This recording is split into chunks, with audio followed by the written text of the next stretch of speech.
Did your ex-wife divorce you for really crappy reasons? I often hear this from my clients and from my viewers. They just don't get why she left when they didn't actually do anything that wrong. Right? Here we go with the typical female gaslighting right from the start. This woman is a divorce coach, meaning she makes money off the destruction of families, and she's pretending to help men understand why their wives destroyed their marriages. But notice how she frames it: crappy reasons, instead of calling it what it is: female hypergamy run wild and the complete inability of modern women to honor their commitments. She's already setting up the narrative that these men are confused victims who just don't understand women's complex emotional needs. She's not going to tell you that your wife left because she got bored, found someone with more money, hit the wall and decided to cash out through divorce, or simply because modern society told her she deserves better than the man who built a life with her. No, she's going to feed you some therapeutic bullshit about emotional connection while completely ignoring the brutal reality of modern female nature. Yes, sure, they made mistakes, but they're human. They didn't do anything that was that big of a deal. Nothing that was worthy or warranted a divorce. This is one of the main ways how divorce changes a man. It leaves him feeling confused, bitter, and deeply mistrustful towards women. Good. Men should be deeply mistrustful of women after experiencing divorce. This woman is framing natural, rational responses to female betrayal as psychological problems that need to be fixed. When a woman destroys your family, steals your children, takes half your assets, and forces you to pay her for the privilege of ruining your life, being bitter and mistrustful isn't a character flaw, it's basic pattern recognition. She's a life coach who profits from men's misery, selling them false hope that they can understand and fix women's fundamentally chaotic and destructive nature. She doesn't want men to become red-pilled and walk away from this rigged system. She needs them to stay plugged in and keep paying for her services while they chase the fantasy of meaningful relationships. I'm Rachel Sloan. I'm a master NLP practitioner and a certified life coach. And I work with men like you, men who have gone through a divorce, trying to move on, and don't want to get stuck in that confusion, stuck in that bitterness, living a life of mistrust. I help my clients make sense of the past so that they can have meaningful relationships and enjoy connection and possibility again in the future. I hope on this channel to help you do the same. Make sure that you stick around through the end of this video, because after we define what's actually happening here when she leaves for crappy reasons and what it does, how it changes you, I'm actually going to tell you what you can do in this situation when her reasons for divorce suck and it's impacting your life for the worse. Please comment on this video. I love hearing from you, and your comments mean a lot to the other viewers as well. Okay, here's what divorce looks like. You have the woman, and she's like, hey, I'm not happy. You don't understand me. I want more. You're too controlling. You don't help around the house. Listen to this list of complaints, pure female entitlement distilled into its most toxic form. I'm not happy, as if her emotional state is your responsibility. You don't understand me. The classic female deflection when she can't articulate her own feelings or desires. I want more, the endless female appetite for resources, attention, and validation that can never be satisfied. These aren't legitimate relationship issues, they're the rationalization hamster spinning at maximum speed to justify her decision to blow up the family. She's already checked out, probably already has another man lined up, and she's manufacturing grievances to make herself feel better about what she's about to do. Every one of these complaints is vague, subjective, and impossible to definitively address, which is exactly the point. You don't give me enough respect, affection, appreciation, empathy, caring, companionship, etc. Okay, and then we've got you, and you're like, okay, I didn't realize that this was so bad. Didn't realize it was such a big deal. Let's work on this, right? I can do better. I want to learn. I love you. Let's go to counseling. Her, no, I'm done. I'm filing for divorce. It's too late. And you are like, what the fuck just happened?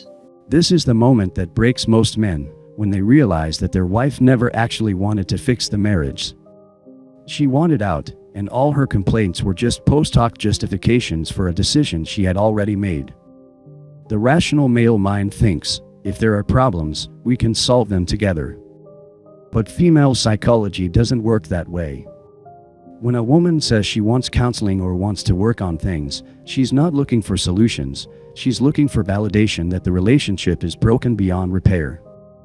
She wants a therapist to confirm that you're the problem and she's the victim.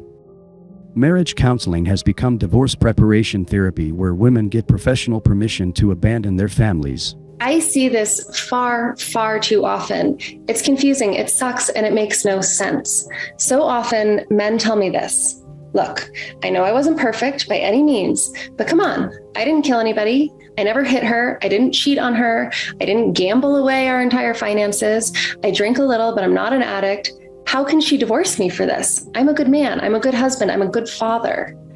Most of the men that I talk to have a list. Often it's subconscious, but it's in there. And it's a list of acceptable reasons to divorce someone, right? Here's where this divorce coach starts her real manipulation. She's telling men that having standards and boundaries in marriage is somehow naive or unrealistic. She's conditioning men to accept that women can destroy families for any reason or no reason at all, and that expecting women to honor their marriage vows is somehow unreasonable. This is deliberate psychological conditioning.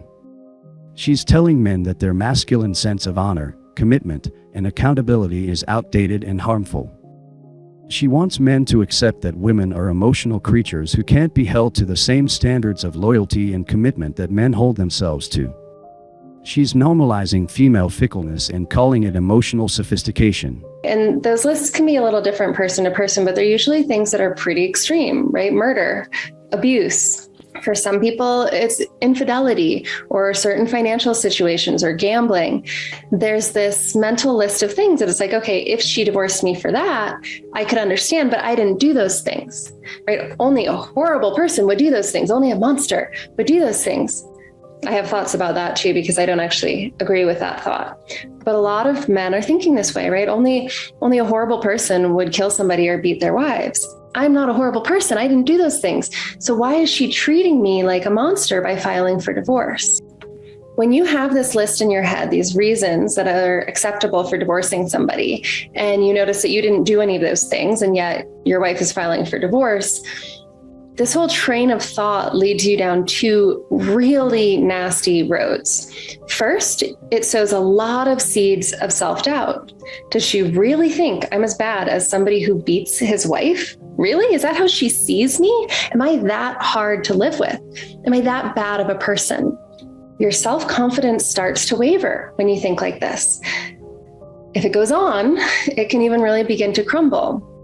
The second nasty path your brain goes down is you really start to doubt her, right? What happened to the woman that you married? Where did she go? Who is this person in your house?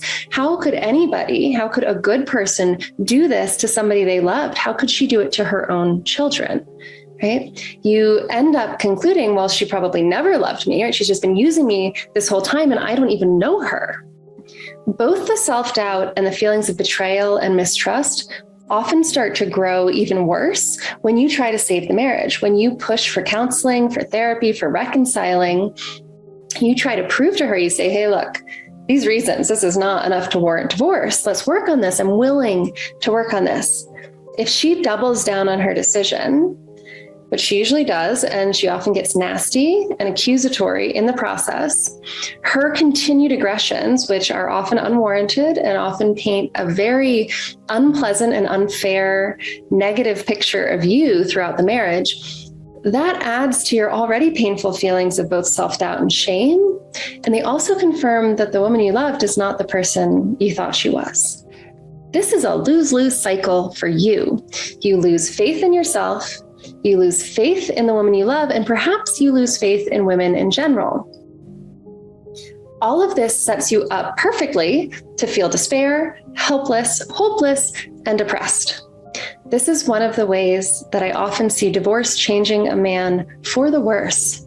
So from where you're sitting, the solution probably seems obvious. She shouldn't file for divorce without having a good reason, right? That typically leads to anger, frustration, and then ultimately despair because you can't do anything about it, right? You can't change it. So in just a moment, I'm going to tell you what you can do. But first, here is just a quick recap of this cycle that so often happens.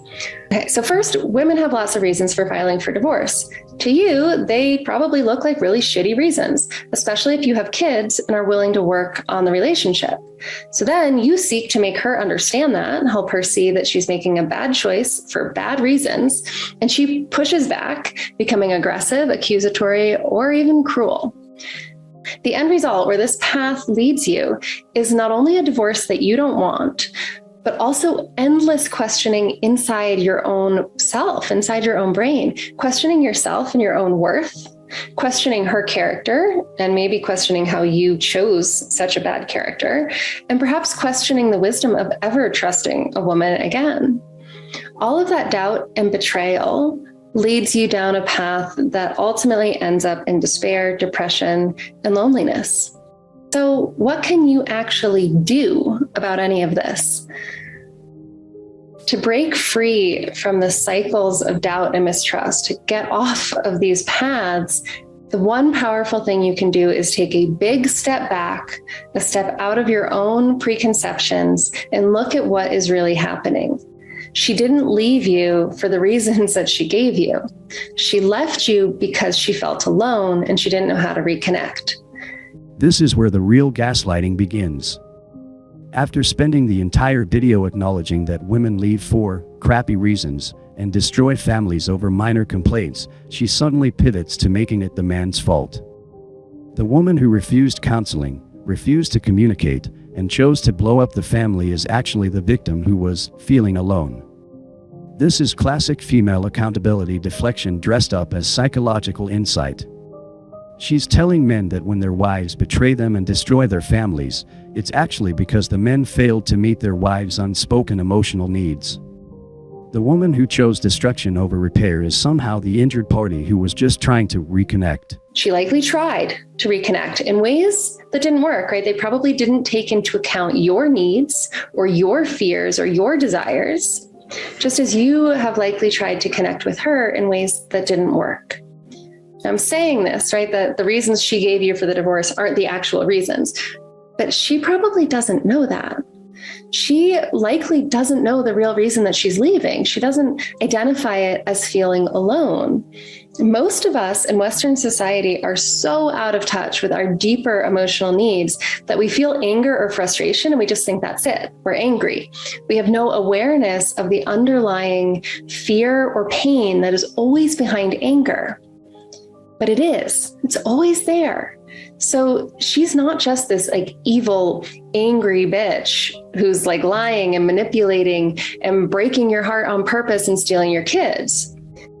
But that's exactly what she is. This divorce coach is using therapeutic language to obscure the obvious truth that men can see with their own eyes. When a woman chooses to destroy her family rather than work on problems, when she takes the children and half the assets, when she turns the kids against their father, what should you call that? The coach is telling men to ignore their rational assessment of their ex-wife's actions and instead psychoanalyze her deeper emotional needs. This is how the therapeutic industrial complex keeps men trapped in the system, by convincing them that female destructiveness is actually a cry for help that men should feel guilty about not addressing properly. She might have done those things, right? She may very well have broken your heart and stolen your kids. But it's not because she's like an evil, crazy, manipulative bitch. It's because she's not been able to look at, to tolerate, or even see her own painful underlying emotions. She only felt her nervous system's defensive fight or flight reaction, which said, he's the threat, attack him, blame him, and escape him so that you can feel better. When we feel alone, and if you want to explore this, I get into it in much more depth in last week's video. The link is here above. When we feel alone, that is historically on an evolutionary base, a life or death experience for a human. Being alone. This is pseudoscientific nonsense designed to make female destructiveness seem like an understandable survival response. She's claiming that a woman's decision to destroy her family is actually an evolutionary defense mechanism against loneliness, as if being married with children is equivalent to being abandoned in the wilderness. This completely ignores the reality that modern women have more support systems, more resources, and more options than any woman in human history. They're not destroying families out of survival necessity. They're doing it because modern society tells them they deserve to be happy at all costs, even if that cost is their children's well-being and their husband's financial future. For most of human history was a death sentence. Even now, for children, for infants, being left alone means that you die. So the human nervous system responds very strongly to the experience of being alone, to feeling isolated or lonely or disconnected. When you're not aware that that's happening, you just feel the response. The reaction is a fight or flight response. It's resolve the threat, stop being alone, get out of this situation and into something different and better. She might truly believe that you are the problem, when the problem is actually within her. The problem is her own unseen, unprocessed, and intolerable emotions that she doesn't know how to look at, much less communicate so that those needs can be met. When you go along with her, when you jump into the anger with her, you are also failing to see the fear and the pain that are underneath her anger. You're also failing to see the fear and the pain that are underneath your anger. You're falling into the same trap she's in. And now you have very limited choices. When you're just living in the anger and you're not looking at what's underneath for you or for her, you only have a couple of options. Either you're the asshole she's painting you to be, or she is this like evil, crazy, manipulative bitch who's out to ruin your life. What you just witnessed is one of the most insidious forms of modern female manipulation, the therapeutic gaslighting of divorced men. This woman makes money by keeping men trapped in a system that destroys them, selling them false hope that they can understand and manage female nature if they just become more emotionally intelligent. Let me tell you the brutal truth this divorce coach will never admit. Modern women are destroying families at unprecedented rates, not because they feel alone or misunderstood, but because they've been given unlimited power to do so without consequences. No-fault divorce, family courts that automatically side with women, a culture that celebrates female independence and demonizes male authority. All of this has created a system where women can detonate their families whenever they get bored and profit from the destruction. The women divorcing decent men aren't complex emotional creatures struggling with deep psychological needs. They're branch-swinging hypergamous opportunists who view marriage as a temporary arrangement that should be abandoned the moment something better comes along or their feelings change. They've been conditioned by a genocentric society to believe that their happiness is more important than their children's stability, their husband's well-being, or their own sacred vows. When your wife says, "I'm not happy," she's not asking you to fix the relationship, she's announcing her intention to destroy it. When she complains that you don't understand her, she's not looking for better communication, she's creating justification for her betrayal. When she says she wants more, she's not expressing legitimate needs, she's revealing the bottomless pit of female entitlement that no man can ever fill. This divorce coach wants you to believe that if you had just been more emotionally available, more understanding, more attentive to her unspoken needs, she wouldn't have destroyed your family. This is psychological abuse disguised as healing. She's telling you that female destructiveness is actually your fault for not being a better mind reader and emotional servant. The reality is that modern marriage is a rigged game where men have all the responsibilities and women have all the rights. You're expected to provide resources, emotional support, security, and commitment while she retains the right to leave at any time for any reason and take half of everything you've built. You're playing a game where the rules can change at her whim and you're always responsible for the outcome. The women destroying families today aren't victims of male emotional neglect. They're beneficiaries of a system that rewards female fickleness and punishes male investment. They can sleep around in their 20s, lock down a provider in their 30s, get bored in their 40s, and cash out through divorce while portraying themselves as victims of male inadequacy. And coaches like this one exist to keep the con going. They need men to believe that women's destructive behavior is actually sophisticated emotional communication that men are too simple to understand. They need men to keep trying to decode female psychology instead of recognizing that modern women are simply unreliable partners who will destroy everything you build together the moment they feel like it. The truth is that most divorced women aren't struggling with deep loneliness or unmet emotional needs. They're riding the carousel of endless validation and resources that modern genocentric society provides. They destroy their families because they can, because they're rewarded for it, and because they've been told their entire lives that their feelings matter more than their commitments. Stop listening to female divorce coaches trying to help you understand your ex-wife's behavior. Start recognizing that a woman who chooses to destroy her family rather than work on problems isn't a complex emotional being. She's a selfish destroyer who prioritized her temporary feelings over her children's permanent well-being. The men getting divorced for crappy reasons aren't confused victims who failed to meet their wives' emotional needs. They're casualties of a culture war against masculinity, marriage, and family stability. Their wives didn't leave because they felt alone. They left because modern society told them they could do better and deserve better, regardless of the destruction they leave in their wake. This is why men are walking away from marriage entirely. Not because they're afraid of commitment, but because they're tired of playing a game where they can do everything right and still lose everything they've built. They're tired of being told that female destructiveness is actually their fault for not being better emotional servants to creatures who are fundamentally incapable of gratitude or loyalty. The divorce epidemic isn't a communication problem, it's a character problem.